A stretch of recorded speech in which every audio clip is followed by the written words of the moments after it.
राज्याचे उपमुख्यमंत्री एकनाथ शिंदे यांनी आज अक्कलकोट येथे आयोजित जाहीर सभेला संबोधित केलं।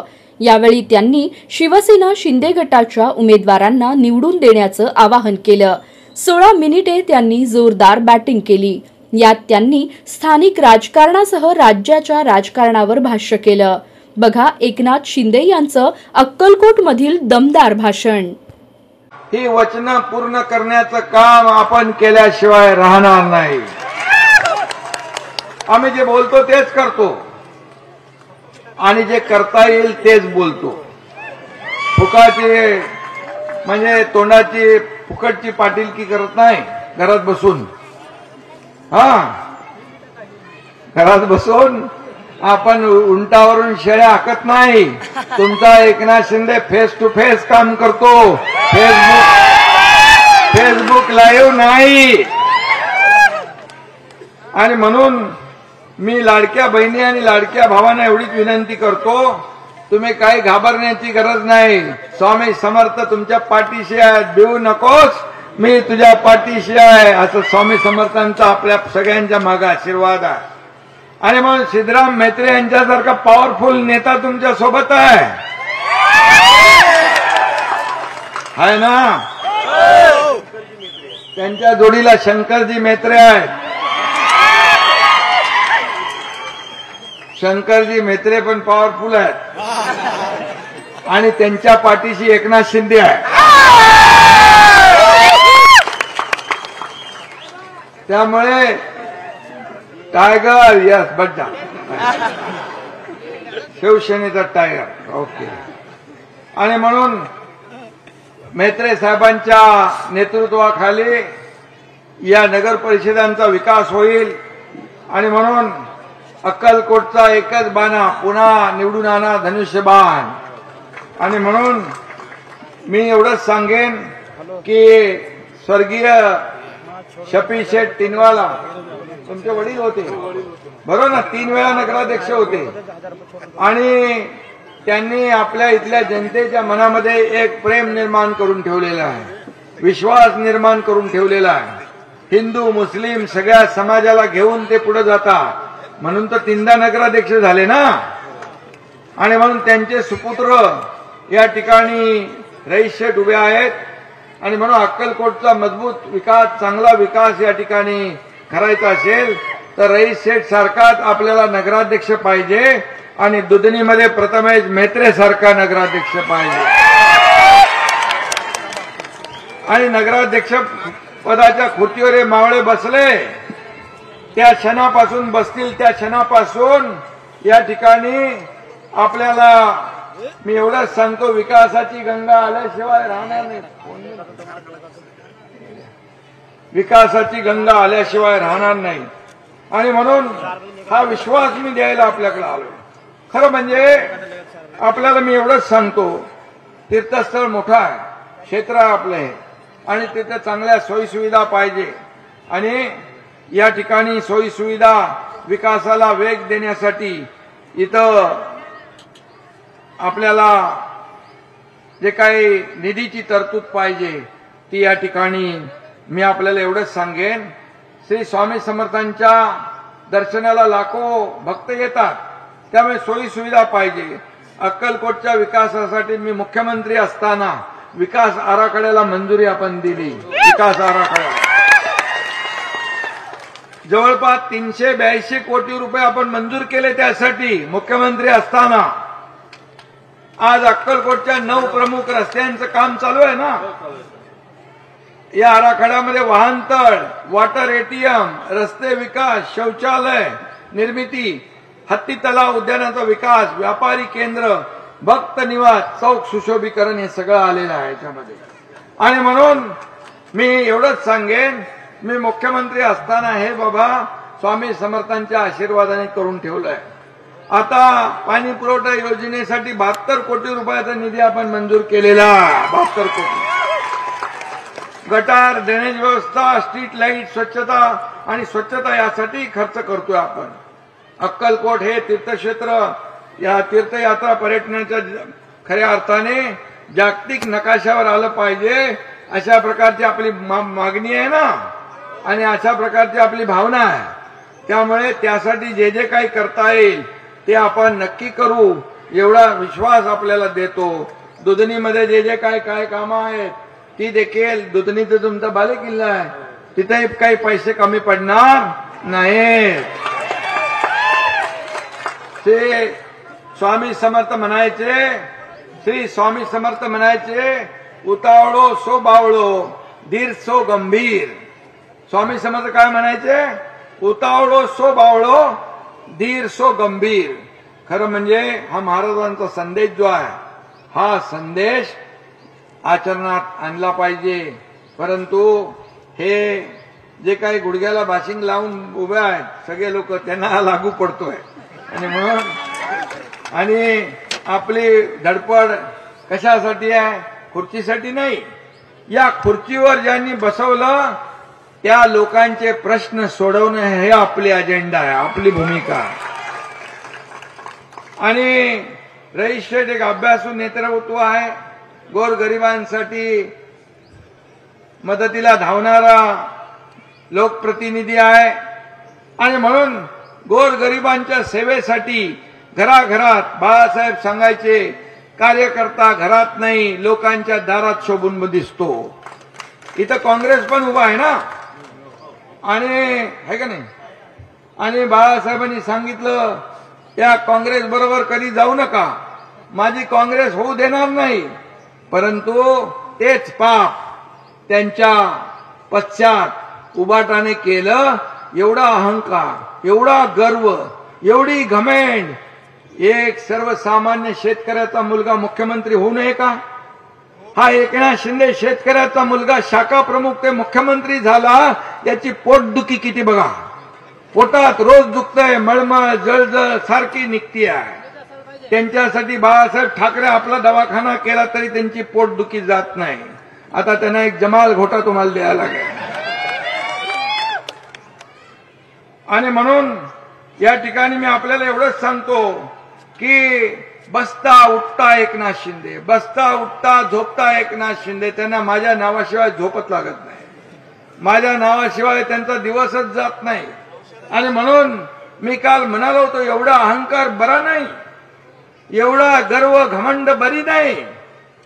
सर कुणालाही कसपटा समान समजायचं. आणि म्हणून मी एवढंच सांगतो त्यांना, यांनी मी जेव्हापासून मुख्यमंत्री झालो तेव्हापासून त्यांनी सुरुवात केली, मुख्यमंत्रीपद जाणार, राज्य सरकार पडणार, पण पडणार दर 15 दिवसांनी म्हणायचे. त्यांना चांगला ज्योतिषी मिळाला नाही. एकनाथ शिंदे 2.5 वर्ष मुख्यमंत्री राहिला, 2.5 वर्ष. आणि म्हणून मी म्हणतो एवढा गर्व अहंकार कधी बरा नसतो. मी कालही म्हणालो की अहंकाराने भले भले रसातळाला गेले, रावणाची लंका पण खाक झाली, परंतु यांना काही सुधरत नाही. आजही जो आपल्या पक्षात आला की तो कचरा, पक्षात होता तोपर्यंत चांगला. एवढे लोक का पक्ष सोडून येत आहेत उबाटातून? याचा विचार करा, आत्मचिंतन करा. आज आपण तुमच्या एकनाथ शिंदेने 80 जागा विधानसभेच्या लढवल्या आणि 60 जागा जिंकल्या. त्यांनी 110 जागा लढवून फक्त 20 जागा जिंकल्या. मग सांगा, या महाराष्ट्रातल्या जनतेने तुमच्या धनुष्यबाणाला पसंती दिली की नाही? एकनाथ शिंदेला पसंती दिली की नाही? तुमच्या शिवसेनेला पसंती दिली की नाही? मग कधी बोध घेणार, कधी सुधारणार? काय म्हणतात त्याला,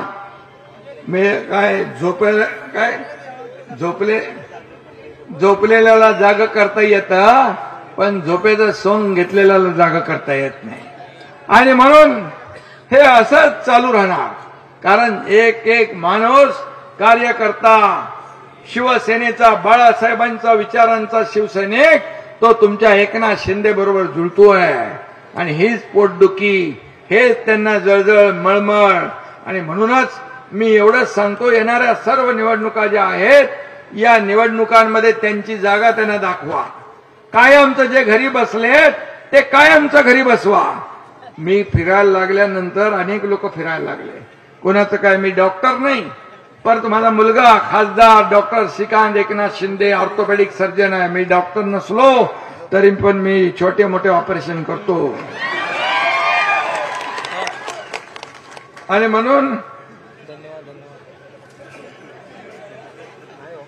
म्हणून मी आपल्याला एवढंच सांगतो, स्वामी समर्थांनी सांगितलंय आळशी माणसाचं तोंड बघू नका, बरोबर. आणि ज्यांना घरात बसून तोंड पाटीलकी करायची आहे अशाचं तोंड पाहू नका असं म्हणतात ना.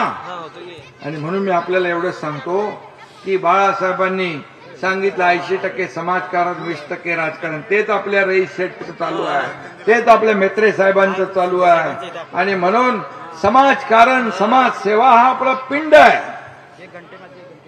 आणि म्हणून या ठिकाणी मी आपल्याला एवढंच सांगेन की एवढं जे काही दिलेलं आहे ते देखील आपल्याला जेव्हा आणखी या अक्कलकोट शहरासाठी आणि दुधणीसाठी जे जे काही लागेल ते कुठेही कमी पडणार नाही, कारण नगर विकास खातं माझ्याकडे आहे. आणि नगर विकास विभागाच्या माध्यमातून या जे आपली अक्कलकोट नगरपालिका, नगर परिषद, नगरपालिका आहे, स्वामी समर्थांच्या पदस्पर्शाने पावन झालेल्या भूमीमध्ये आहे. आणि रईस शेठ जे आहेत हे सर्वसामान्य सर्व जाती जमातीला सोबत घेऊन पुढे जाणारे आहेत. आणि म्हणूनच इथं विकासाला पैसे कमी पडू देणार नाही हा शब्द मी आपल्याला द्यायला आलेलो आहे. 15 दिवसाला पाणी येत आहे. या पाणी योजनेचं काय आलं, झालंय, कुठपर्यंत आलंय पाणी योजना जी आहे त्याला जे काही रोजचं पाणी मिळालं पाहिजे. 15 दिवसांनी कसं काय, तुम्हाला दररोज पाणी पियाला मिळालं पाहिजे की नाही, तुमचा तो अधिकार आहे. आणि म्हणून त्यासाठी नगरोत्थान विभागाच्या माध्यमातून, नगर विकास विभागाच्या माध्यमातून, पाणी पुरवठा विभागाच्या माध्यमातून या ठिकाणी पाणी पुरवठा पण आपल्या गुलाबराव पाटील यांकडे आहे. आणि म्हणून काळजी करू नका, तुम्हाला पिण्याचं स्वच्छ पाणी या ठिकाणी मिळालं पाहिजे. ही जबाबदारी आमची आहे, ती जबाबदारी आम्ही पार पाडणार. लाडकी बहीण पाण्यासाठी वनवन जी आहे ती आपण संपून टाकू. लाडक्या बहीणची योजना तर सुरू आहे. लेक लाडकी, माझ्या काळात लाडकी बहीण योजना सुरू केली, लेक लाडकी लखपती योजना सुरू केली, मुलींचं उच्च शिक्षण आपण सुरू केलं, एसटी मध्ये 50% सवलत देण्याचा निर्णय आपण घेतला ना, ज्येष्ठांना एसटी मध्ये मोफत प्रवास आपण केला. प्रधानमंत्री मोदीजीने शेतकरी सन्मान योजना सुरू केली. लगे आपण शेतकरी सन्मान योजना आपण सुरू केली, 6,000 रुपये वर्षाला आपण देतो. आणि उच्च शिक्षण मोफत केलं. इथं उद्यान गार्डन आहे का, इथं गार्डन 1 कोटी रुपये आपण मंजूर केले त्याला, बरोबर ना, नमो गार्डन. आणि त्यासाठी देखील या शहरामध्ये, हे शहर छोटं असलं तरी महत्वाचं आहे. आणि म्हणून या अक्कलकोटमध्ये सोयी सुविधा ज्या आहेत ते देण्याचं आपण काम करू. मी आपल्याला एवढंच सांगतो, मी मुख्यमंत्री असताना देखील कार्यकर्ता म्हणून काम केलं ना, आता उपमुख्यमंत्री आहे मग तेव्हाही कार्यकर्ता म्हणून काम करतोय ना, उद्याही मी कार्यकर्ता म्हणून काम करणार आहे. तुम्ही आता एकनाथ शिंदे बनून काम करा. आणि म्हणून शिवसेना माझी, मी शिवसेनाचा ही भावना ठेवून आपण काम करा. घराघरामध्ये शिवसेना पोहोचवा. मेत्रे साहेबांसारखी सगळी टीम या ठिकाणी आपल्या सोबत आहे. त्यामुळे शिवसेनेची आणि आपली सगळ्यांची मिळून एक ताकद इथं वाढली आहे. आणि म्हणून शाखामधून विजयाचा रणशिंग फुंका. आज शपथ घ्या की नगरपालिकेवर भगवा फडकवण्याची, शपथ घ्या अक्कलकोटच्या प्रगतीची आणि दुधणीच्या प्रगतीची. तू पण आहे बघा. आणि शपथ घ्या विरोधकांना चारी मुंड्या चित करण्याची. पुन्हा एकदा तुम्हाला मनापासून धन्यवाद देतो की 2 तारखेला धनुष्यबाण निशाणी आपल्याला लक्षात ठेवा. एक मत आपल्याला महत्वाचं आहे. डोळ्यात तेल घालून काम करा. आणि ज्या आपण योजना सुरू केल्यात त्या योजना लोकांना सांगा. 2.5 वर्षामध्ये केलेलं काम जे आहे हे लोकांपर्यंत पोहोचवा, एवढंच आपल्याला मी विनंती करतो. आणि पुन्हा एकदा मनापासून आपल्याला मी धन्यवाद देतो, मनापासून आपल्याला शुभेच्छा देतो. 2 तारखेला बटन धनुष्यबाणाचं दाबून या ठिकाणी दोन्ही रईस टिनवाला आणि प्रथमेश मेत्रे या दोघांनाही विजयी करा आणि भगवा फडकवा ही विनंती आपल्याला करतो. जय हिंद, जय महाराष्ट्र आणि जय सद्गुरू. जय सद्गुरू. आपले लोक बैठकीचे आहेत काय? सगळ्यांना मी एवढंच सांगतो, मी देखील बैठकीतलाच माणूस आहे. जय सद्गुरू. आणि म्हणून आणि इथं स्वामी समर्थ आहेत, तिकडं जय सद्गुरू बसले. काळजी करू नका, चांगल्या कामासाठी या ठिकाणी सगळ्यांचा आशीर्वाद आपल्या पाठीशी आहे. आणि म्हणून पुन्हा एकदा सगळ्यांना खूप खूप शुभेच्छा. धन्यवाद. माझ्या लाडक्या बहिणींना मात्र मी एवढंच सांगतोय, लाडक्या बहिणींनी सगळ्यांनी एकजुटीने या एकनाथ शिंदे लाडका भाऊ तुम्हाला विनंती करायला आलाय. हे आपल्या सगळ्यांचं घरातलं एक एक मत धनुष्य बाणावर पडलं पाहिजे एवढी विनंती आपल्याला करतो. कारण मला सगळ्या पदांपेक्षा या राज्यातल्या लाडक्या बहिणींचा लाडका भाऊ हे पद सगळ्यात मोठं माझ्यासाठी आहे. आणि म्हणून लाडक्या बहिणी काळजी करू नका, तुम्ही तुमचं प्रेम असंच ठेवा आणि मी तुमच्या पाठीशी तुमचा भाऊ कायम खंबीरपणे उभा राहील असं शुभेच्छा देतो. धन्यवाद. पुन्हा एकदा जय हिंद, जय महाराष्ट्र, जय सद्गुरू. तर आता आपण प्रवेश आहे तर उभाटामध्ये